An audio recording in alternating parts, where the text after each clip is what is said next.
Live, this is News 4 Tucson at 4. All right, time now for Let's Make a Meal. We're all looking forward to 2012, hoping that it brings us good luck and good fortune. Year-end dinners all over the world have at least one lucky food. For example, greens are used to symbolize folded money, beans to symbolize coins, and pork is served because it's believed that pigs symbolize progress, wealth, and prosperity.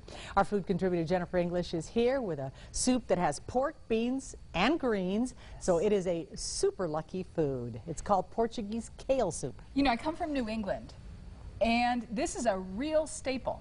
On Cape Cod, the most famous soup, of course, is clam chowder, but the second most famous, deservedly so throughout the coastal regions of New England, is Portuguese kale soup, because the community of Portuguese people who are in the fishing industry there have made this popular dish so amazingly delicious that we love it as much as we love our clam chowder. It just doesn't get the same. It's even called Portuguese penicillin. And I want to talk about two things. The first is we all hope for prosperity, financial success, and many of these foods that are lucky foods are symbolically harbingers of good fortune. But I also want to say that in this particular dish, we're talking about items that are also going to give us good health in the new year. And that's more important than anything else. Superfood. Yeah. And I know that for my friends, I wish them good health as much as anything. Kale is an amazing superfood. If I could get you to make a New Year's culinary resolution, it would be eat more kale. I've got a big, beautiful bowl of it here in the front, and it is, okay, I can see how you'd think it looks like folded money, but in the American traditions, you'd have collard greens. Kale is another one. Cabbage is another one. All of them are these beautiful, vitamin, nutrient-rich foods. It's a superfood. I'm going to talk about some other lucky foods. You know, we did last year, we did 12 grapes at the stroke of midnight. In Spain, it's believed that if you eat 12 consecutive grapes as the clock strikes, it's harder to do than it seems. You will have luck in the new year. Of course, lentils, black-eyed peas in the Southern American tradition, traditionally served in Hoppin' John. We love lentils because, again, they are protein and nutrient-rich. Want to have good fortune in the new year? Watch where you spend your pennies. This soup that we're making is a really affordable version, and instead of lentils, I'm using both white kidney beans and a version of a Campbell's soup because that's the Yankee Magazine traditional recipe.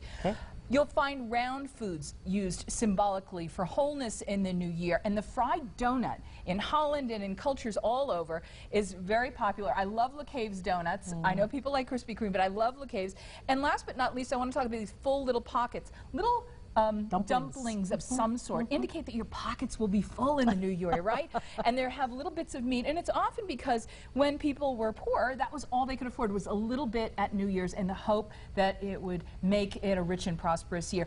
I've got some soup served up here, and what I did is I took a big serving bowl and I ladled the soup into a smaller bowl, but I set it on a bed of lentils, again, to suggest the abundance and good luck in the new year. And lentils are so affordable, and you can use them again, and you can cook with them right away. And I love that these are orange. I know, they're beautiful. What and they kind make of lentils are those these? are just orange lentils. Orange lentils. They're quick cooking, beautiful orange lentils. I also want to tell you, this soup is as easy as sauteing onions and garlic with the chorizo sausage, and that's the most important point I want to make about this. The pork, use good, high-quality pork. I'm going to tell you about the sausage shop. Yet again, it's one of my favorite places in town. They have great Portuguese linguiça, but if you don't get a chance to get over there on Prince and Fairview, you can get any kind of kielbasa and use the kielbasa, and it's terrific. What would New Year's be without a mention of bubbles?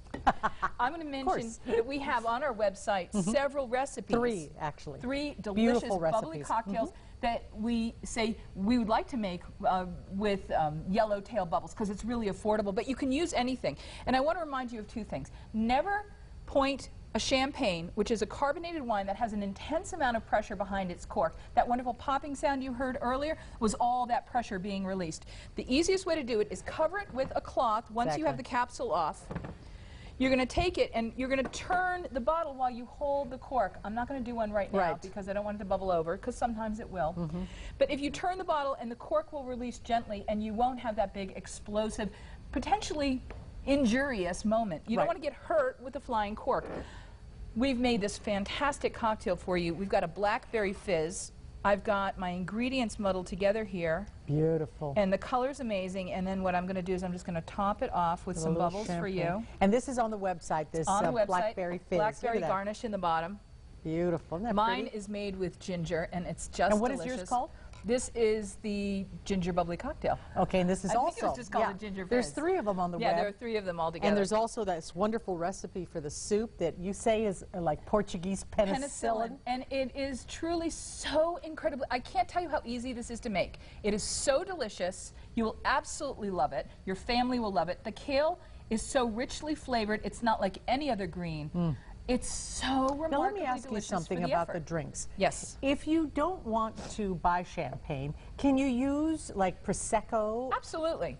And these recipes call for, see, from the region of Champagne, we get wines called champagne. Right. But if you're not from the region of France called champagne, all the rest of the wines in the world can't be called champagne by law. They have to be called some kind of sparkling wine. One of the best bets for my money, and this is at Plaza Liquors, this is a $5 bottle of French Blanc de Blanc, and it's Michel Sevrin. This is a $5 pop of wonderful flavor and celebratory, delicious. Each bottle of champagne, just for your planning purposes, will give you or yield 5 5-ounce glasses or thereabouts, so you can plan ahead for your party. And a big one like this is obviously double that amount. You can plan on 5 glasses if you're sipping like this, or if you want to do a toasting pour, you can probably get 8 people toasting pours out of a standard bottle. I love the Seguro Vidas. It's from Spain, the cava. We've talked about it before. This is $7. You don't need to go broke.